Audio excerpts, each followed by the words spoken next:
प्रिया है, ऐसा दानी मेरा प्रिया है। प्रभु भक्त का भोग स्वीकार किया है, भक्त का भोग स्वीकार किया है। प्रभु गिरते हुए को संभार लिया है, गिरते हुए को संभार लिया है। प्रभु दूषित हुए को भार लिया है, प्रभु दूषित हुए को भार लिया है। प्रभु गिरते हुए को उबार लिया है, प्रभु गिरते हुए को उबार लिया है। प्रभु का भक्त भाव स्वीकार किया है, प्रभु का भाव भक्त स्वीकार किया है। धनहीन कहे धनवान सुखी, धनहीन कहे धनवान सुखी। धनवान कहे सुख राजा को भारी, धनवान कहे सुख राजा कुमार। राजा कहे महाराजा सुखी, राजा कहे महाराजा सुखी। महाराजा कहे सुख इंद्र को भारी, महाराजा कहे सुख इंद्र को भारी। इंद्र कहे चतुरानन को सुख, इंद्र कहे चतुरानन को सुख। चतुरानन कहे सुख विष्णु को भारी, चतुरानन कहे सुख विष्णु को भारी। तुलसी अपने मन सोच किया, तुलसी अपने मन सोच किया। हरि भक्ति बिना सब जीव दुखारी, हरि भक्त बिना सब जीव दुखारी। नाम सुदामा का सुनते ही प्रभु, नाम सुदामा का सुनते ही प्रभु आसन छोड़ के दौड़ चले हैं, अपन छोड़ के दौड़ चले हैं। कहीं गिरा पट कहीं गिरा है, कहीं गिरा पट कहीं गिरा है। कहीं मुकुट कहीं पट गिरा है, कहीं मुकुट कहीं पट गिरा है। प्रेम में होए विभोर चले प्रभु, प्रेम में होए विभोर चले प्रभु। भक्त से मिलने को हरि चले, भक्त से मिलने हरि चले। मित्र से मिलने को मित्र चले हैं, मित्र से मिलने को मित्र चले हैं। मानो चंदा और चकोर चले हैं, मानो चंदा चकोर चले हे प्रभु आसन छोड़ के दौड़ चले हैं, प्रभु आसन छोड़ के दौड़ चले हैं। प्रभु भक्त के प्रेम में विभोर चले हैं, प्रभु भक्त के प्रेम में विभोरे चले।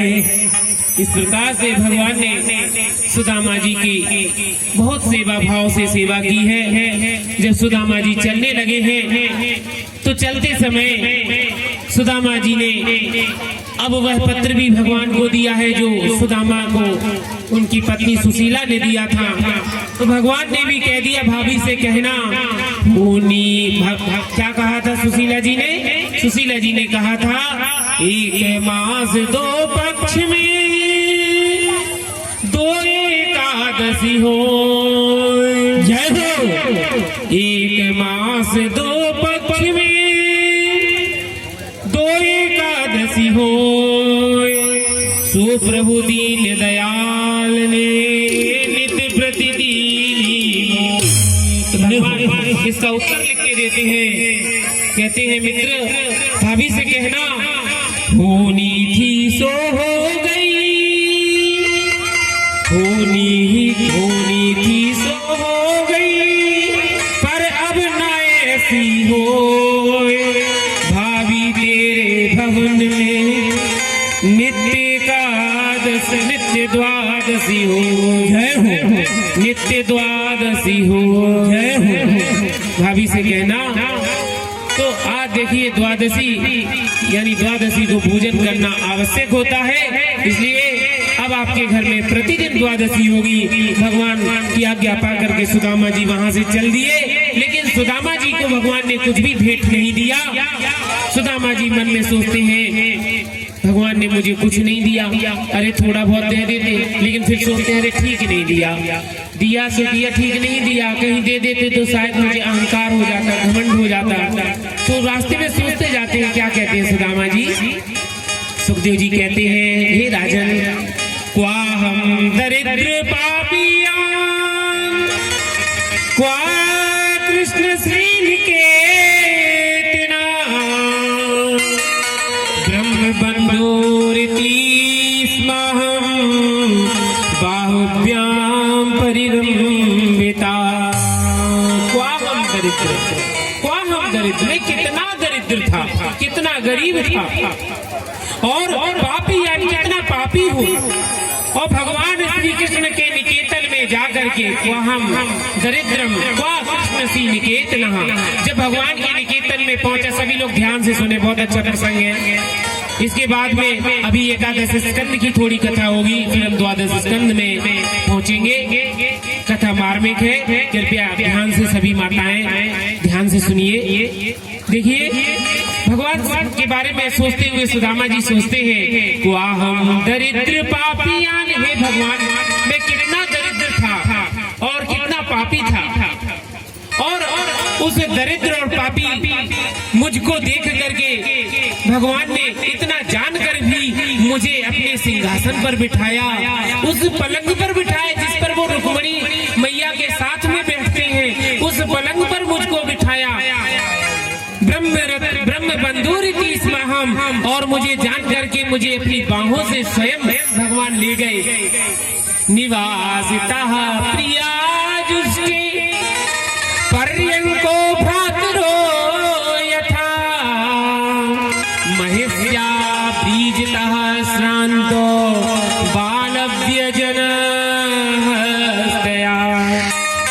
अरे क्या कहे उन प्रभु की, भगवान ने यो तो इतना ही नहीं, निवासितः प्रिया जुष्टे, जिसमें अपनी प्रिया के साथ बैठते हैं भगवान, उस पलंग पर मुझे बिठाया।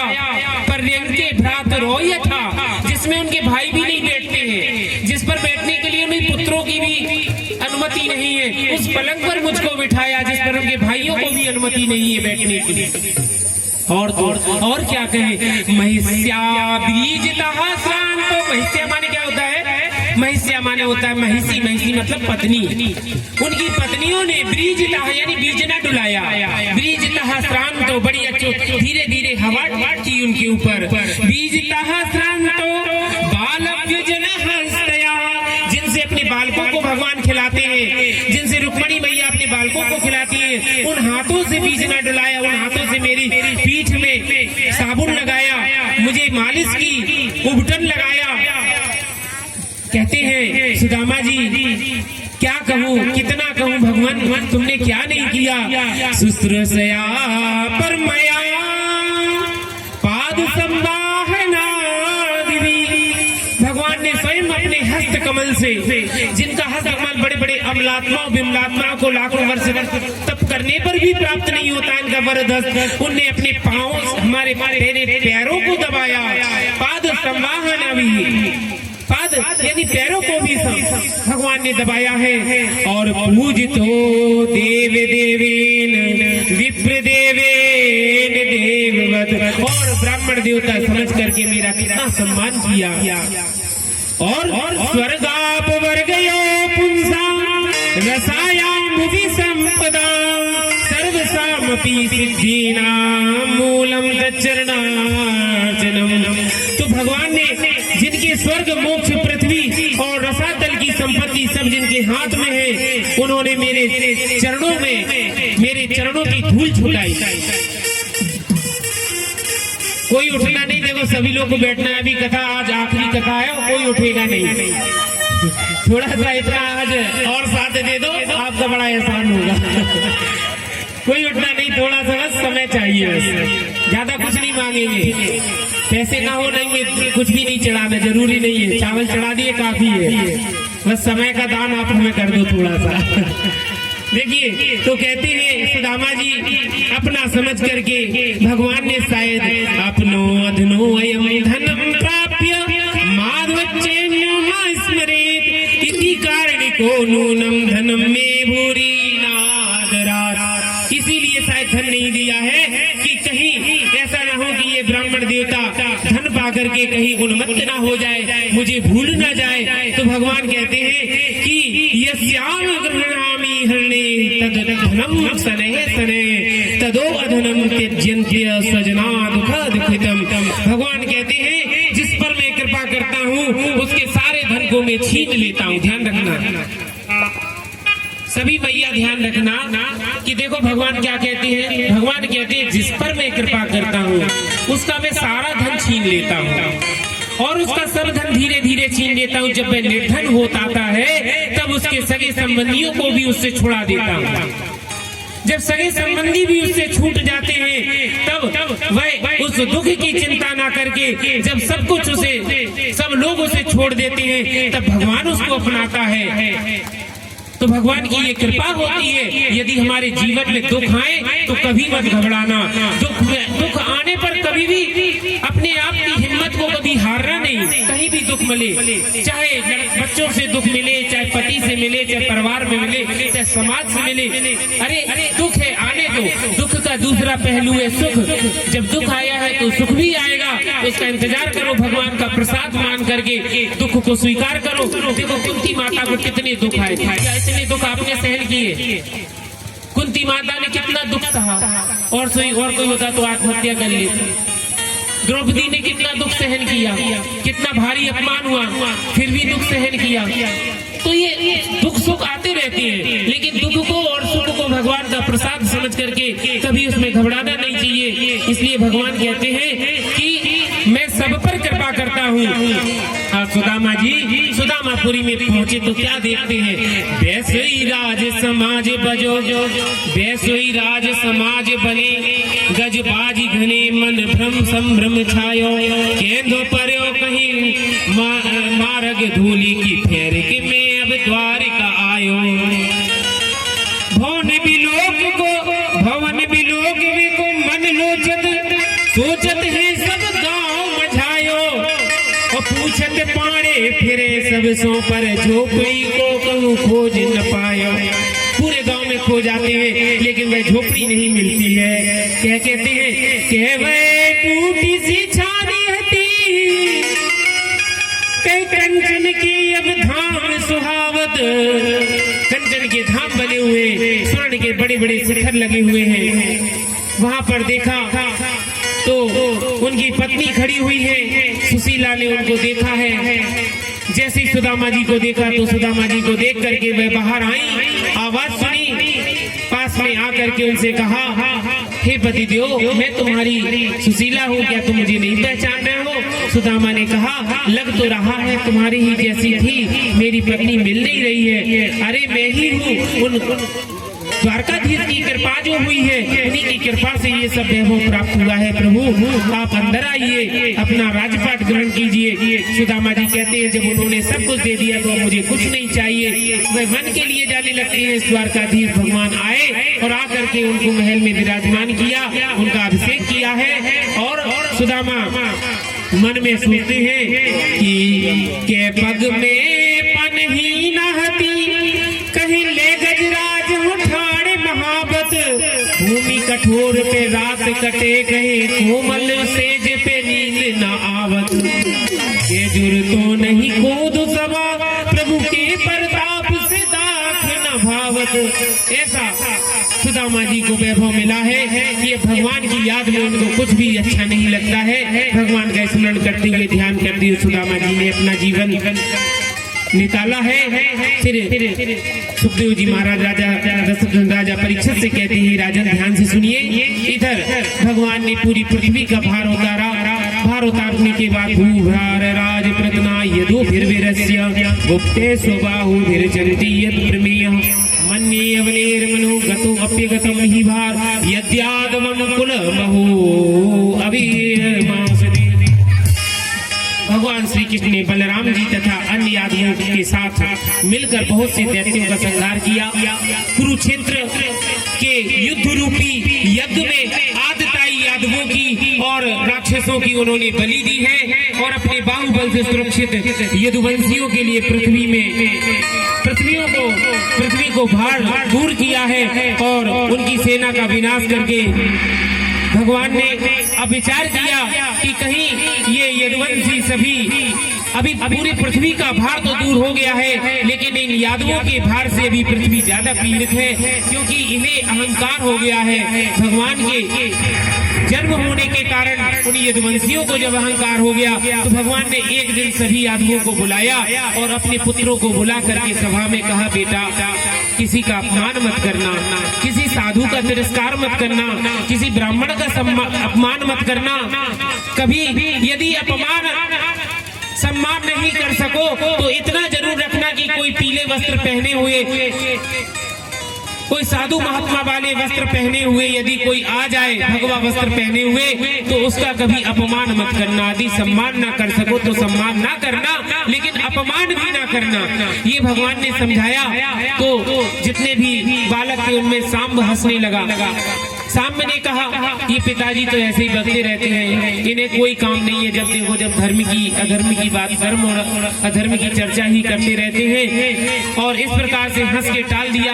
भगवान ने नहीं सोचा, भगवान ने भी सोचा कि ये कोई प्रारब्ध ही ऐसा है, भगवान विवश थे, कुछ नहीं कर सके। और भगवान ये जान करके भी कि अब मेरे हाथ में, भगवान के हाथ में वैसे तो सब कुछ था, लेकिन भगवान जानकर भी अनजान बन के और इस पृथ्वी का भार दूर करने के लिए भगवान ने लीलाएं की है। और उन्हीं की कृपा से आगे जो घटना हुई है उसमें भी सुखदेव जी चर्चा करते हैं। लेकिन इसके बाद हुआ है एक तो नवयोगेश्वर संवाद हुआ। राजा यदु का दत्तात्रेय से ययाति महाराज ने दत्तात्रेय से ज्ञान सुना है। नवयोगेश्वर में उन योगेश्वर जो थे उनसे जो है कथा सुनी है। और दत्तात्रेय के जो गुरु थे उनके बारे में भी उन्होंने अपने गुरुओं के बारे में भी बताया है कि दत्तात्रेय के 24 गुरु थे, उनकी क्या क्या शिक्षा थी, उस शिक्षा के बारे में भी बताया। आगे चलते हुए अब पहुंचते हैं सुखदेव जी महाराज राजा परीक्षित से कहते हैं, हे राजन, एक बार प्रभास क्षेत्र में ब्राह्मण आए थे और सप्त ऋषि ठहरे हुए थे। यादवों के बालक वहां पहुंचे। उन यदु कुमारों ने जाकर वहां पर साम्य के उदर के ऊपर पेट के अंदर एक कपड़ा रख लिया, एक कढ़ाई बांध ली और कढ़ाई बांध करके ऊपर से वस्त्र ढक लिया। जाकर के उनके सामने पहुंचते हैं और कहते हैं, जब पहुंचते हैं तो कहते हैं कि प्रभु ये बब्रू की पत्नी है और इसके गर्भ में बालक है, बताइए ये बालक का जन्म देगी या बालिका को जन्म देगी। इतना कहते ही उन महात्माओं को क्रोध आ गया।